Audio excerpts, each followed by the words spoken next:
You are now listening to the Baseball Aficionado podcast. Happy to be with you once more. It's your host, Santos, the Baseball Aficionado. And of course, before we get started, I want to welcome everybody to the Baseball Aficionado. It's been a little while. Looking forward to talking. I got my special guest, my boy, my guy who joins me a lot, quite frequently. He is part of the Baseball Aficionado, talking about Willy Baez of Bodega Sports. Make sure you check them out, of course. But before you do anything, before we get into it, make sure you check out the clothing line. I still have the clothing line, the merch. Check it out. Hats, tees. Get 10% off when you subscribe to the mailing list online.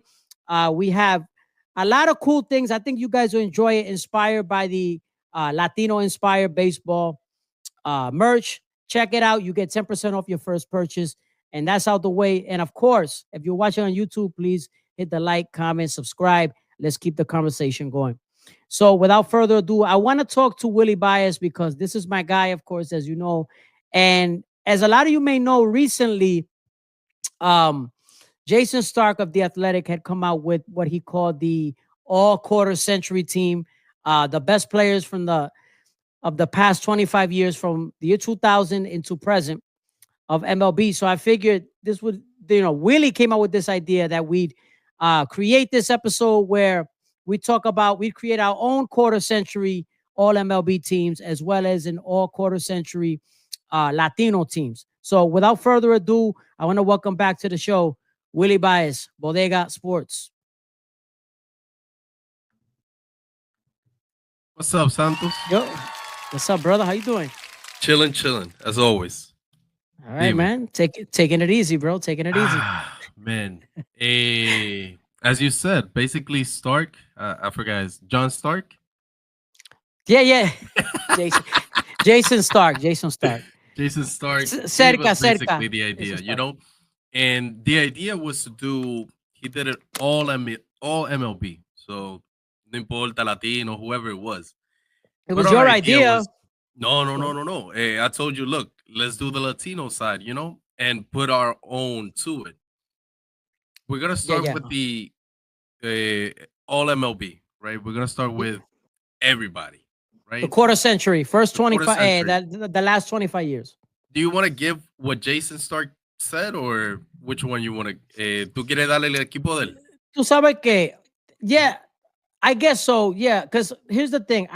This is me personally, and I think a lot of people gave him slack because, people always hate these lists. They want to, everybody, it doesn't matter who, you could put Jesus Christ on the list and they'll disagree. Yeah. Somebody will disagree, right? Pero I'll be honest with you. I think the list he put out, it's hard to object, most of them.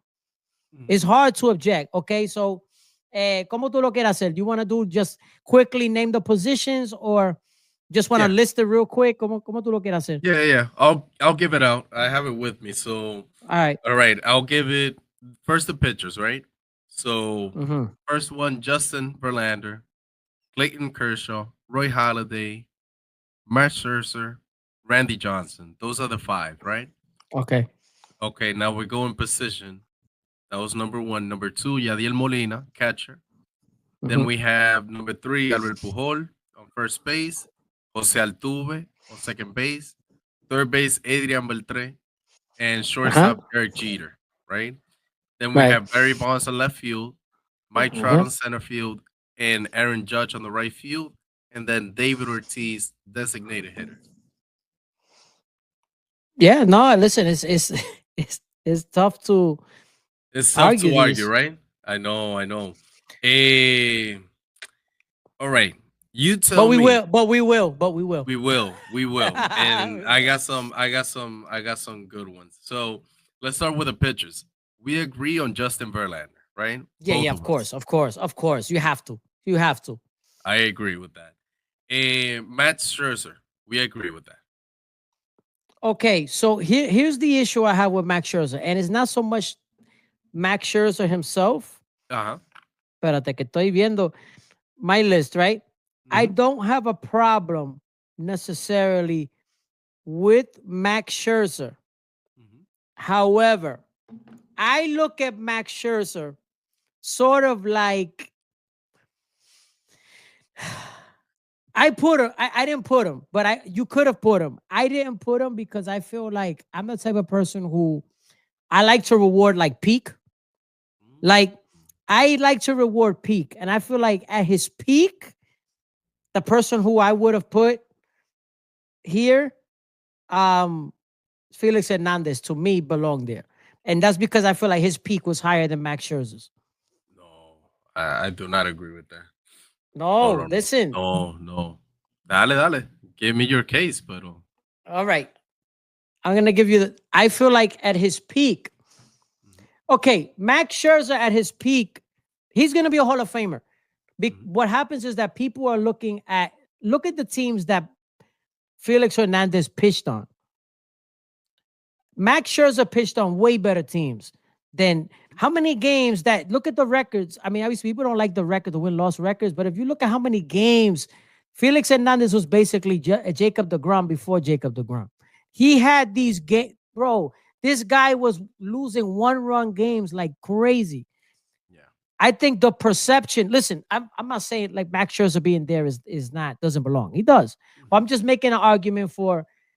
You could have gone with Felix Hernandez in there as well. He deserved consideration because I feel like he lost so many bad games, one-run games. He played on bad teams, and because of that, I think it hurts him. His win-loss record, people say wins don't matter. His win-loss record looks ugly. It doesn't look good. And he flamed out young. That's what it is. I think our perception of Felix Hernandez is not as good as what he was because he played on bad teams. Scherzer played on much better teams. It's not even close. Yeah, but the longevity for me, if it didn't really hurt you, that's the argument. That's the argument. If it didn't really hurt you, then for me it's good. I mean, one guy, the best example of longevity hurting your case for the Hall of Fame or something like that would be Andrew Jones. I think if Andrew Jones would have left the game a little earlier, he would have been a Hall of Famer. I agree. It hurt him because his batting average kept going down. Production wasn't there. Yeah. He wasn't a Gold Glover anymore. All that. It changed. He se puso gordo. Yeah. So, all right. So you got Felix Hernandez instead of Mats. Who else you got when you're starting pitcher? Give me your 5 starting pitchers, and we'll argue that. And people are gonna disagree with this, and that's cool. I believe in rewarding guys who were great at their peak. Scherzer, listen, Scherzer is not even debatable. You could put Scherzer, that's fine. I'm good with that. I think Jayson Stark had Randy Johnson. Randy Johnson, obviously, that was later in his career, but he was still. I can't do it. Yeah, I didn't like that because they based it on the later end of his career. He was still good. He won Cy Youngs, I think, in that time too. So yeah. Pero, he won, I think, 2 Cy Youngs. Porque si el del 2000 para acá, remember, he won 4 Cy Youngs in a row. 99, so 99 all the way to 2003. I'd rather reward guys who at their peak do something like we're looking at a Sandy Koufax type. Johan, I got Johan Santana there at his peak. Again, the guy at his peak was tremendous, flamed out. Felix Hernandez, same thing. At his peak, tremendous, flamed out. Roy Halladay had a full career. That's the other guy. Roy Halladay. Justin Verlander, Clayton Kershaw. So Verlander, Kershaw, Halladay, Felix Hernandez, and Johan Santana. And the reason I have them there is because those guys epitomized, they played their peak in the 2000s, whereas I couldn't put Pedro there. Remember, Pedro played a little bit of the 2000s. I couldn't put Johnson there, And to be honest, I was just trying to put something different together. So that was why I did. I didn't want to just repeat the same one. So I was just trying to do something different. Mira, I'm going to give you my pitches. And, I'll give Jayson Stark and yourself 2 guys, Justin Verlander and Kershaw, right? And then I got Mats also. Because at the end of the day, more than 200 wins. I mean, Max Scherzer? Yeah. I mean, I have to. Yeah. He had a great. No, he's gonna be in the Hall. He's probably gonna be a Hall of Famer. I think that's safe probably. To say, yeah. He is a Hall of Famer. A Hall of Famer. He accumulated the 3rd most WAR in that time span for pitchers. That's something to say. That's then yeah. Zach Greinke and CC Sabathia. Those Greinke's a two good guys, one. yeah, those two guys, I think that all five of them are Hall of Famers. That's all I can say. Like they are Hall of Famers, and they did all of their work between 2000 and 2025. Some of them between 2005, 2006, all the way to now. But that's the thing. I can't reward, even though Randy Johnson won three Cy Youngs.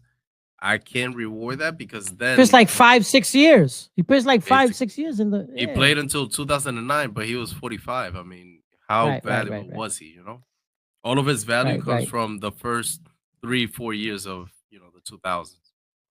I Like agree. what a I man, agree. He was just dragging along, kind of, which is basically. which is why I didn't like the notion of putting Barry Bonds there. No, I either, didn't like either, and that. we'll get there. No, We'll and get there. No, hold on, we'll get there. We'll get there. A closing pitcher, no argument, right? He didn't yeah. even Come put on, him come on. there.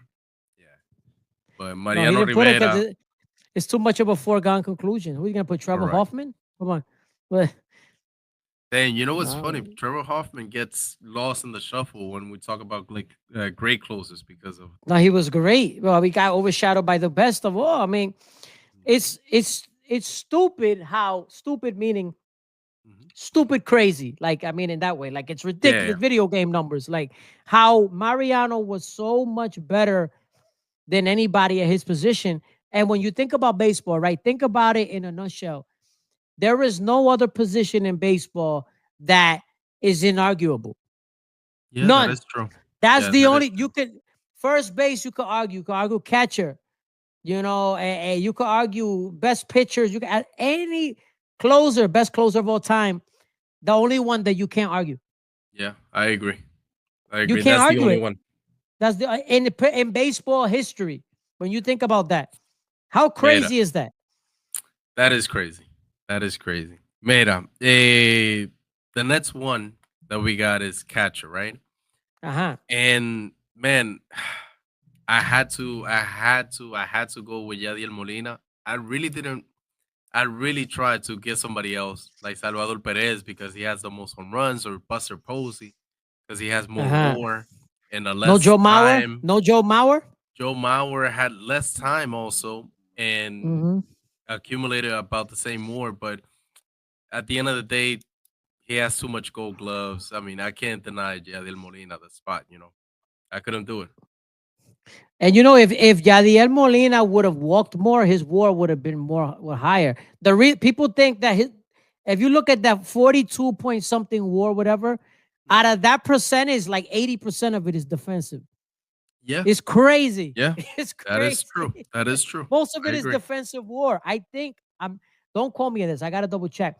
I think Yadiel has the highest defensive WAR of any player from Puerto Rico. He might. Or He he has to. might He have the has high. to. I think so. I think He so. has to. The highest with and dare I say the highest defensive WAR of any Latino player. I think If it's I'm not possible. no, if I'm not mistaken, he has the It's highest between him and defensive. Beltre. Correct, correct. But I think it's Yadiel Molina because catchers, shortstops, and center fielders get the most WAR. Because Third of base, difficulty. even though it's great, they don't get as much value on that position. Yeah. Eh, They're like set third base is kind of like uh middle of the pack as far as value. is the It's hybrid valuable. between shortstop Mhm. and I'll say catcher. Like in Right. between those Yep. two Yep. positions, like in terms of value. Yep. Yeah. Háblame de primera base. Who you got? Oh, come on. Esto es this is a joke. And listen, I know a lot of Venezolanos and Detroit Tigers fans actually. Some of them have come at me in comments that I've said before when I talked about this on a reel, Mhm. about this list, the century, quarter century list. And my response is, where are you gonna put them? Like, I where are got a you gonna spot put for Miguel him. Cabrera? I No, got a I spot. know. Okay, but realistically, what were you gonna say? Bench or utility? But honestly, you can't take him out of his position. You can't take Pujols out of there. How? Pujols might have the best 10, 11-year run we've ever seen in our lives. Like, what are we talking about? And when you think about the end of his career, how it went, and he still has like 100 and what is his WAR? Like 100 and something? Like Yeah. he's there with like old dead white guys. Like what are we talking about? With Right? the yeah, with the Tris whites, Speaker and all these guys, bro. Like what are we talking about? the Jimmy Fox of the world. Right. Guys that Not we've never Jamie, seen. Jimmy Fox. Yeah, not that right. Not Jamie, Jimmy. Jimmy. Yeah, he was that guy. Mira, I got you. First base, yes. There's no argument. Come There's no on. Miguel Cabrera. Mm, Nothing like that. You know. At the you end of the can't. day, and we did it the right way because some people, we'll get to the outfield in a little bit, but some people like to do this thing of bueno, vamos a poner a Pujol en tercera y Miguel Cabrera de primera. I'm No, like, que no, bro. ese I know. relajo. Es que Pujol jugó como 30 juegos en tercera, please. And Miguel Miguel Cabrera Cabrera was jugó not a como. third base for the longest time either. Come on, like people Yo, play if tricks they, with that. I hate that. No, I hate that. That's Yeah, like, I know. eso es como esa mierda que you ever seen the all-time Dominican list and ellos ponen a Vladimir Guerrero Sr. de que center field. I'm like, déjese Mhm. relajo, man. Like, they disrespect César Cedeño so much. So It's like, much, yeah. ellos quieren, sí, porque ellos piensan que van a resolver el outfield con un bate. Por Mhm. favor, like, ellos no piensan en el lado, el aspecto defensivo, bro. Like, it's like a blind spot.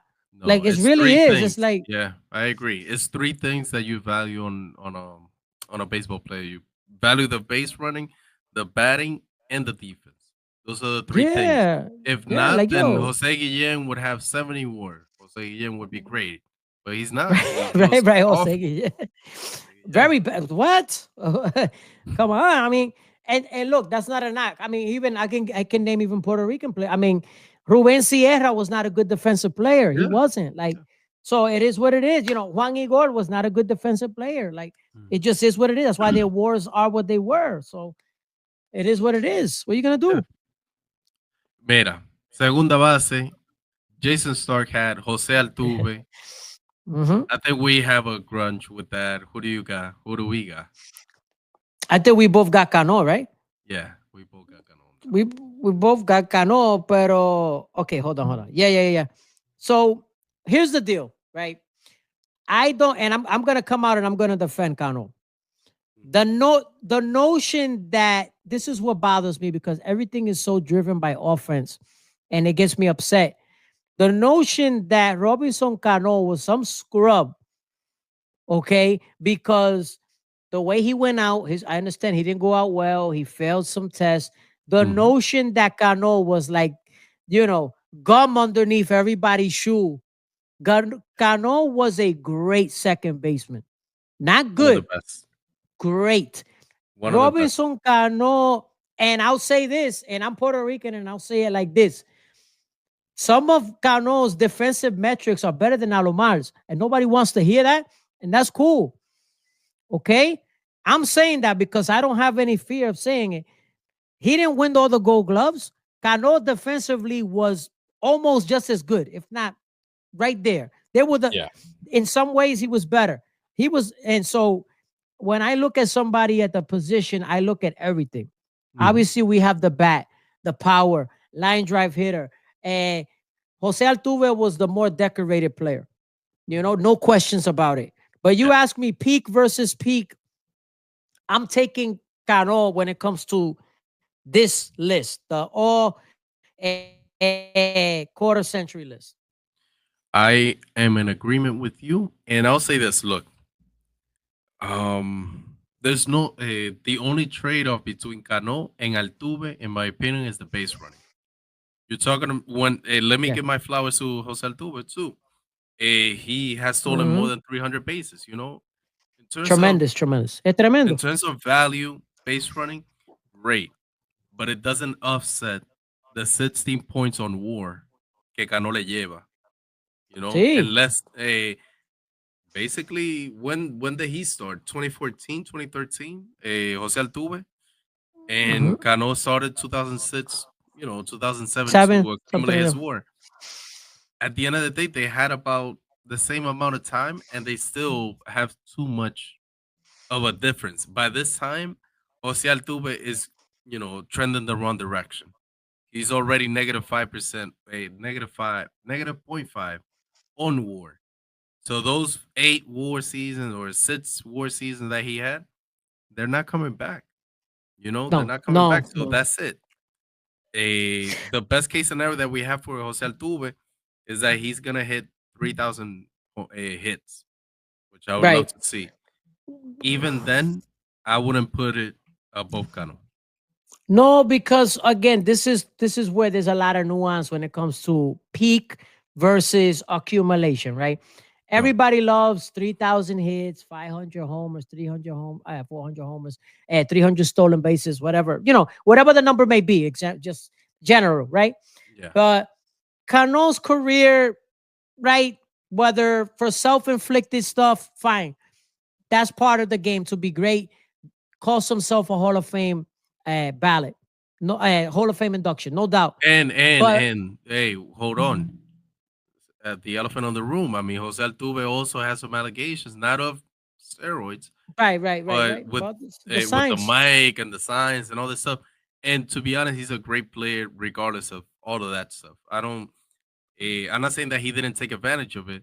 If he did, whatever. But let's not say like Cano is the only guy that is tainted or Right. something. Correct. Yeah, I mean, there's a lot of whispers about Jeff Kent. Yeah.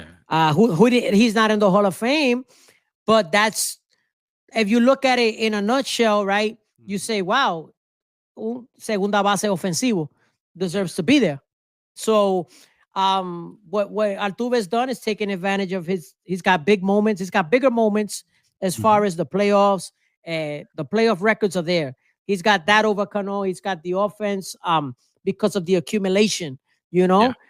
the metrics are not there, like we said, like you mentioned, because defensively, and this is not just now, this has been always, Altuve went from being an average to now way below average defender. And so those hurt him.